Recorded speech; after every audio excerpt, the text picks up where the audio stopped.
Bonsoir, joyeux Noël à tous et bienvenue à cette nouvelle édition de Christus Vivit Hebdo. Écoutons les titres. Dimanche dernier, l'Église universelle a célébré la fête de la Nativité et le dimanche prochain, le Nouvel An sera là. La nouvelle année offre l'opportunité d'amorcer des transformations dans la vie pour l'améliorer. Certains décident de ne plus fumer, d'autres de travailler davantage, d'autres de consacrer plus de temps à leur famille. Dans ce journal, nous nous intéresserons particulièrement aux résolutions pour la transformation de la vie spirituelle, avec les partages de quelques chrétiens qui nous inspireront certainement. Le travail au cœur de l'action humaine et même divine. Dieu lui-même travaille tout le temps dans la vie de chacun d'entre nous, afin de nous encourager, pas seulement à travailler, mais à travailler de telle façon que notre travail devienne prière. Le frère Martial So Takamte, séminariste dans le diocèse de Bafoussam, nous en dira davantage dans ce journal. C'était les titres, les développements, c'est dans la suite.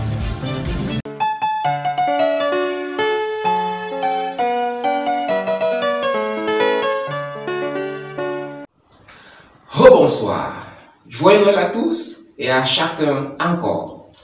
Nous sommes dans l'octave de Noël, mais la nouvelle année commence déjà ce dimanche. C'est l'occasion pour nombre d'entre nous de prendre des résolutions pour la nouvelle année, des décisions pour changer des aspects de notre vie afin de la rendre meilleure sur le plan professionnel, familial, personnel et spirituel. Nous nous intéressons au changement dans la vie spirituelle. Que pouvons-nous faire pour améliorer notre relation avec Dieu cette année? Quelques chrétiens partagent avec nous leurs résolutions pour l'année 2023 afin de se rapprocher de leur Sauveur dans la naissance qui vient d'être célébrée. Bonjour à tous. Mes principales résolutions pour vivre l'année 2023, c'est mettre plus de sérieux dans l'accomplissement de mon devoir d'État, éviter la paresse et éviter de me mettre en colère tout le temps. Merci. Salut à tous, je suis Emmanuel Tsapi, étudiant en Fumbal.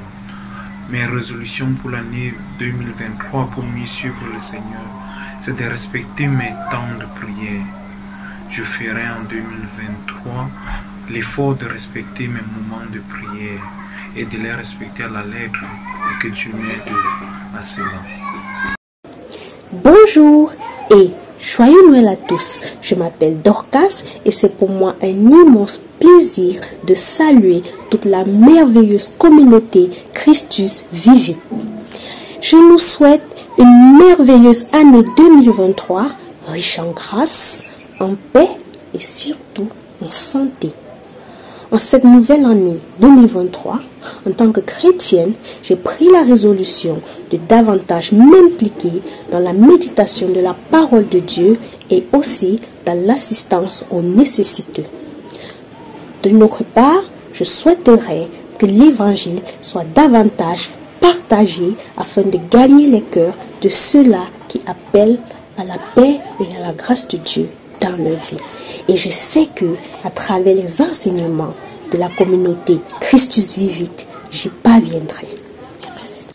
Christus Vivit nous propose une façon de nous rapprocher de Dieu cette année, à travers votre travail.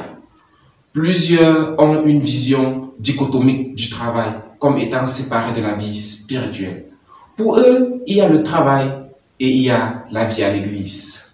Le frère Martial So Takamte nous aide dans cette édition pour concilier ces deux parties de notre vie, afin que notre travail devienne moyen de rencontrer Dieu et de le louer, et que toute notre vie devienne prière et adoration de Dieu.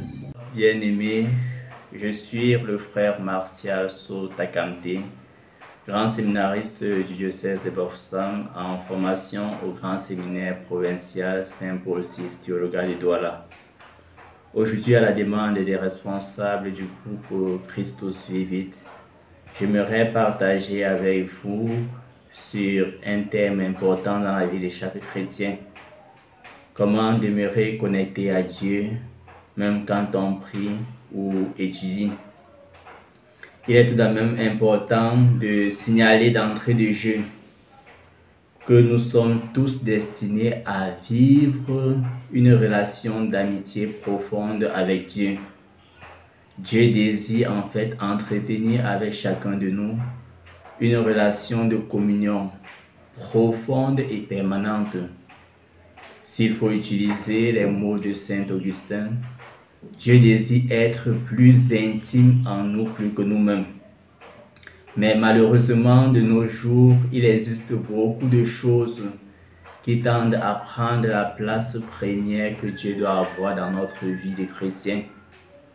Et pour certaines personnes, absorbées par leurs préoccupations ou bien par leurs occupations quotidiennes, qui sont très souvent le travail et les études, il n'y a plus du temps pour Dieu.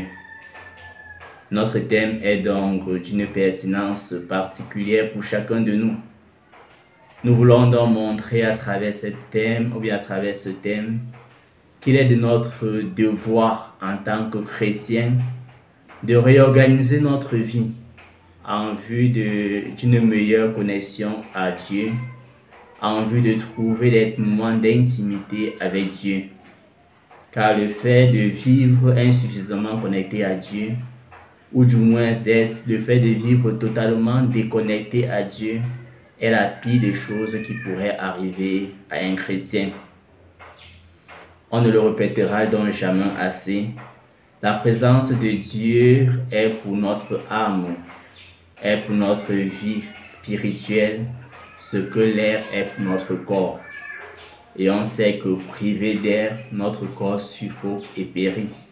De la même manière, privé de cette connexion permanente, constante avec Dieu, notre âme ne peut que périr elle aussi. Nous convenons donc qu'il est indispensable pour nous en tant que chrétiens de demeurer connectés à Dieu à tout moment. Mais maintenant, comment le faire sans toutefois délaisser nos occupations quotidiennes? Comment le faire même lorsque nous sommes appelés à travailler ou lorsque nous sommes appelés à étudier? Je vous propose donc 5 attitudes qui pourraient vous aider dans ce sens.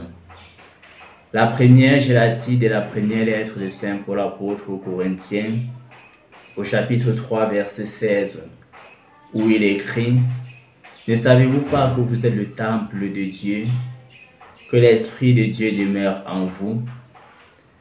À partir de cette citation de Saint Paul, nous comprenons qu'il nous faut entretenir en nous la certitude de la présence permanente de Dieu en nous. Le simple fait de se rappeler constamment, permanemment que Dieu habite en nous aide à rester connectés à lui, même quand nous sommes en train de travailler ou quand nous sommes en train d'étudier. La deuxième chose qu'il est important pour nous de faire est de vivre dans un état d'adoration et d'exaltation permanente de Dieu. Si nous sommes dans cette logique, notre travail ou nos études deviennent un moyen de nous rapprocher de Dieu. Saint José Maria, le fondateur de l'Opus Dei, écrivait en fait: « Une heure d'étude pour l'apôtre moderne est une heure de prière. » Et ce qui est vrai pour les études est aussi vrai pour le travail. Une heure de travail doit être pour nous une heure de prière. La troisième chose est que nous pouvons également, lors de nos moments de récréation, lors de nos moments de pause, lire un petit livre spirituel, écouter un chant d'adoration, un chant de louange ou toute autre musique religieuse qui peut nous aider à élever notre âme vers Dieu. La quatrième chose, c'est que nous devons avoir conscience que notre travail ou nos études est un lieu de sanctification pour nous. Et il est donc de notre devoir d'encadrer cette séance, d'encadrer cette activité par la prière, c'est-à-dire débuter les études ou le travail par la prière et achever aussi les études ou le travail par la prière. Lors d'une recollection avec les candidats à la confirmation, je les disais: ceci doit être pour nous une devise. Prier avant toute chose, prier après toute chose et vivre chaque chose dans la prière. La dernière chose ou la dernière astuce que je pourrais nous donner dans ce sens de ce thème est que nous pouvons faire l'effort de toujours placer à côté de nous une image sainte, car le fait de regarder une image sacrée peut nous aider à prendre conscience de la présence de Dieu en ce moment précis et de notre responsabilité ou bien de l'ampleur de nos responsabilités de chrétiens. Voilà donc mes frères et sœurs quelques bribes de réflexion que j'ai voulu partager avec vous concernant le thème qui m'a été donné. Je vous remercie. Terminons ce journal à la paroisse Saint-Justin de Tchang, où les chrétiens ont célébré la gloire de la venue du Christ Sauveur dans le monde. Ils ont célébré cette solennité de la Nativité dans l'allégresse.